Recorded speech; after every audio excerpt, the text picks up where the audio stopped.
dia, boa tarde ou boa noite. Eu não sei que hora esse vídeo está chegando até você, mas eu espero que de alguma forma esse vídeo possa abençoá-lo. E hoje eu quero falar a respeito desse novo livro que eu estou lendo, já estou quase terminando, O Peso da Glória, de C.S. Lewis. E fala em vários ensaios, né? São muitos aprendizados em várias preleções dele, né? E eu quero falar a respeito do aprendizado em tempos de guerra, que eu já terminei. Eu tive muito aprendizado em poucas páginas e é por isso que eu gosto tanto de ler, né? Às vezes algo aconteceu numa vida inteira de uma pessoa e ela coloca aquilo em páginas e pode nos abençoar. E é o que eu espero que aconteça através dos vídeos que eu tô fazendo. Tem muito tempo que eu não venho aqui, mas agora eu pretendo ser mais frequente. E eu sei que de alguma forma esses vídeos vão abençoar alguém. Seja agora, seja daqui 2 anos, seja daqui 5 anos. Porque não tem como Deus me constranger tanto a fazer isso, Deus me chamar tanto a atenção da necessidade de fazer isso e que isso seja sem propósito. Duvido. Deus sabe tudo que faz, não faz nada em vão. Enfim, sobre o que C.S. Lewis falou em aprendizado em tempos de guerra, essa preleção ele deu a alunos de uma universidade, se eu não me engano, Oxford. Eu não tenho certeza, né? Então não vou falar que é. Mas como ele foi professor muitos anos nessa universidade, então creio que sim. E o assunto que ele mais discutia com esses alunos era a questão da necessidade, qual a importância de se estudar no momento em que a maior parte dos nossos compatriotas estão lutando numa guerra sem a mínima noção de se vão ou não voltar para casa. Como assim que eu estou aqui estudando? Qual a necessidade disso, se essa não é a demanda urgente mais necessária?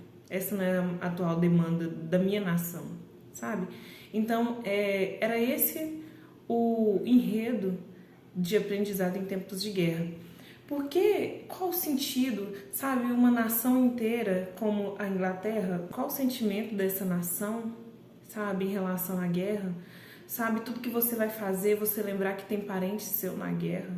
Tudo que você vai fazer, então você vai estudar e qual o significado disso, e você vai limpar a sua casa, qual o significado disso.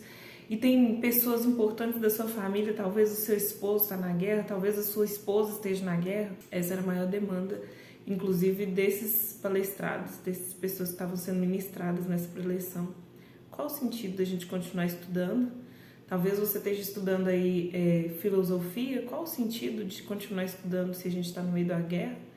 E era essa a questão que ele levantava. Eu gosto muito da forma dele explanar as coisas, porque primeiro ele fala tudo o que não é, para depois falar o que é. Eu gosto muito porque parece com a forma de Jesus falar. Ele falava tudo o que não é e depois falava o que realmente é. Então, ele vem explicando como as nossas atividades humanas, como as nossas atividades diárias, elas contribuem, elas colaboram para o desenvolvimento futuro e talvez a gente nem esteja aqui para ver. E é muito empolgante, sabe, como que apesar de estar em tempos de guerra, ele não via a guerra como uma fatalidade, como algo que era o fim do mundo, mas ele via a guerra como algo que realmente era. Sim, o diabo está trabalhando, mas sim, Deus não saiu do controle até agora. Deus ainda trabalha em meio à guerra também, sabe? É isso que é o mais empolgante nesse livro Aprendizado em Tempos de Guerra, de pessoas que realmente viviam a realidade da guerra, na economia, na história, na ciência, em todas as áreas da vida, inclusive dentro de casa. E era para essas pessoas que sofriam com essa realidade em todas as áreas da vida, como que ela vai lidar com o cotidiano, sendo que ela foi tão bruscamente roubada no seu cotidiano, né? E era essa realidade que esses jovens lidavam. Qual a importância de tudo que nós estamos fazendo aqui na universidade, se pessoas da nossa família, se pessoas conhecidas nossas, se nós nem sabemos se vamos viver amanhã, e se a Alemanha tomar a Inglaterra, e se uma bomba atômica cair e explodir tudo? Era essa a realidade que esse pessoal vivia. E assim, é muito importante a gente entender o contexto, não só nesse livro, como em qualquer outro livro, inclusive a Palavra de Deus. A gente precisa levar em consideração o contexto, porque é o contexto que realmente dá esse peso para a história, é o contexto que dá essa carga dramática para a história, né? Quando a gente se coloca no lugar dessa pessoa que está ouvindo essa preleção, então a gente consegue realmente discernir o peso do contexto. E como então a gente pode conviver com a realidade da guerra e ainda viver a nossa vida cotidiana e fazer as nossas obrigações, sabe? E a questão que ele levantou é muito impressionante. Eu quero até ler aqui.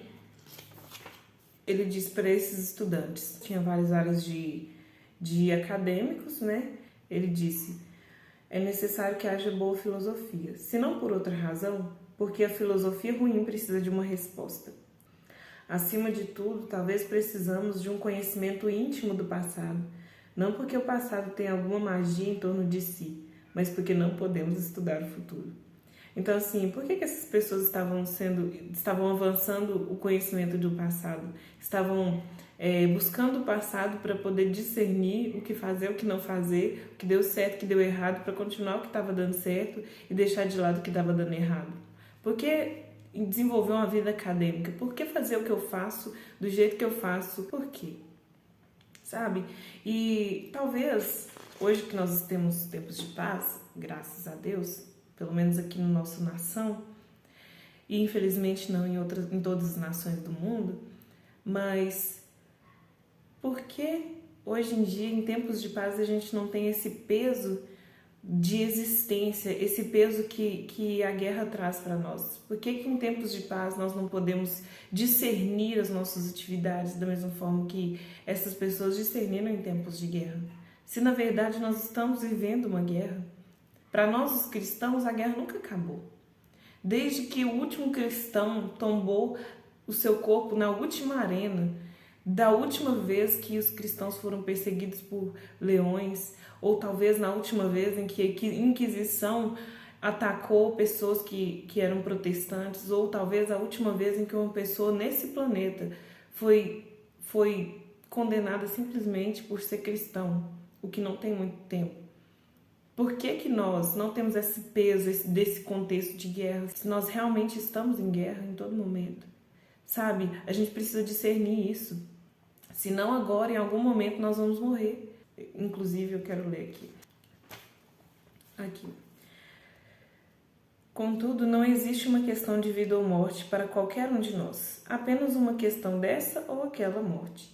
De uma bala de metralhadora agora ou um câncer daqui a 40 anos. O que a guerra realiza em função da morte, ela certamente não torna mais frequente. 100% de nós vamos morrer.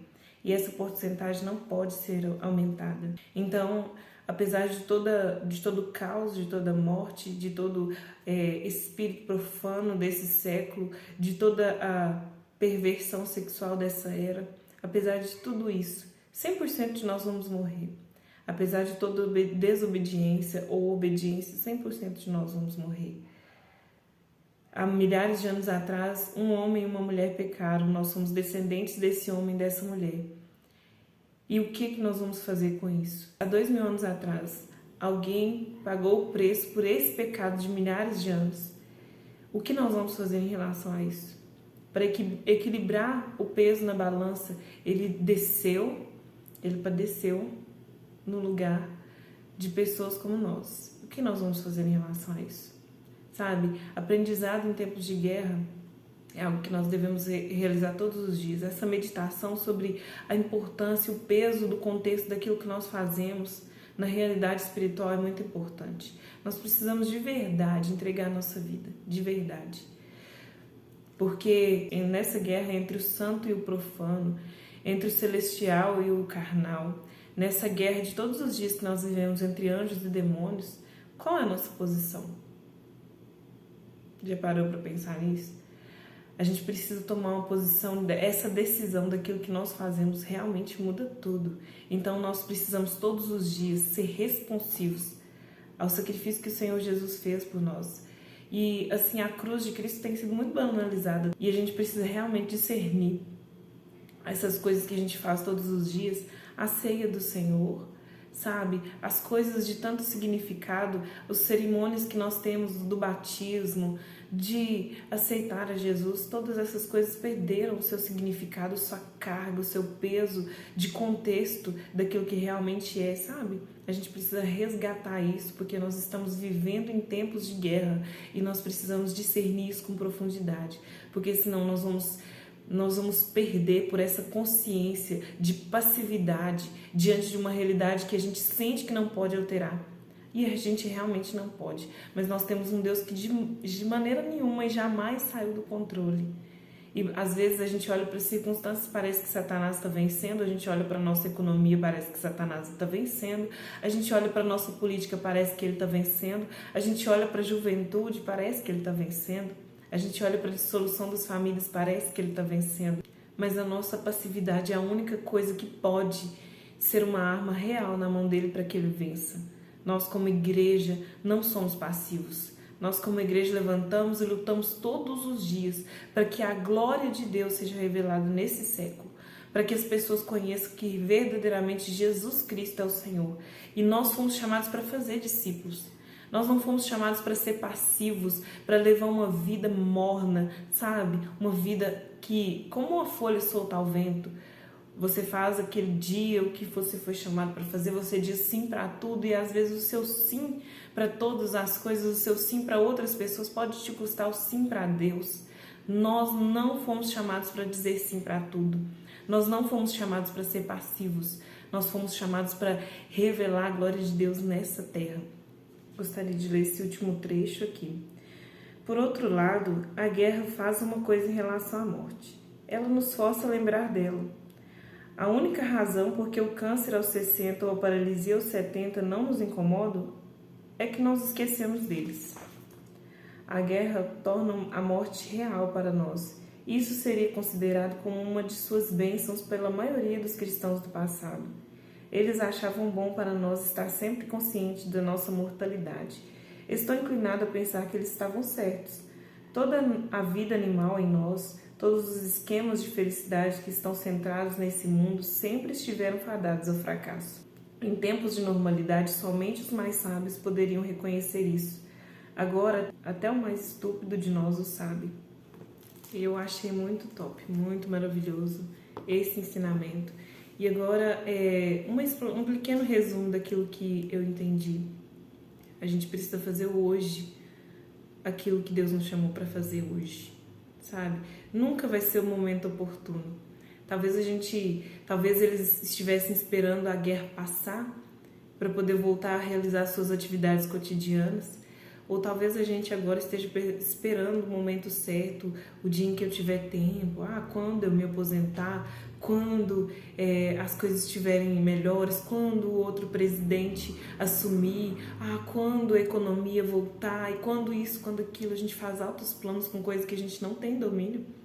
Então vamos fazer planos com aquilo que a gente tem domínio, com aquilo que a gente pode controlar. A gente pode controlar o nosso tempo, a gente pode controlar o nosso sim e o nosso não. A gente pode controlar, eu vou ler ou não vou ler. A gente precisa sim dizer sim à leitura e a gente precisa dominar essas coisas que a gente realmente tem controle de fazer, porque o nosso sim para Deus só depende de nós. Que a gente possa ter consciência disso e que a gente entenda que realmente a gente vive uma guerra, que a nossa batalha não é contra a carne ou sangue e a nossa luta é constante. Nós não podemos ser passivos em relação a isso. Que a gente tenha esse entendimento e que todos os dias, em tudo que fizermos, façamos para a glória de Deus, como pessoas que realmente lutam e não como passivos. Em nome de Jesus, que essa palavra tenha abençoado você. Eu espero que tenha. E se abençoa, que você possa comentar aqui embaixo o que tenha abençoado você, que você possa curtir e compartilhar com a pessoa que às vezes você lembrou aí, tá? Então Deus te abençoe e Deus me abençoe, que a gente possa ir para cima e vencer o Deus dessa era.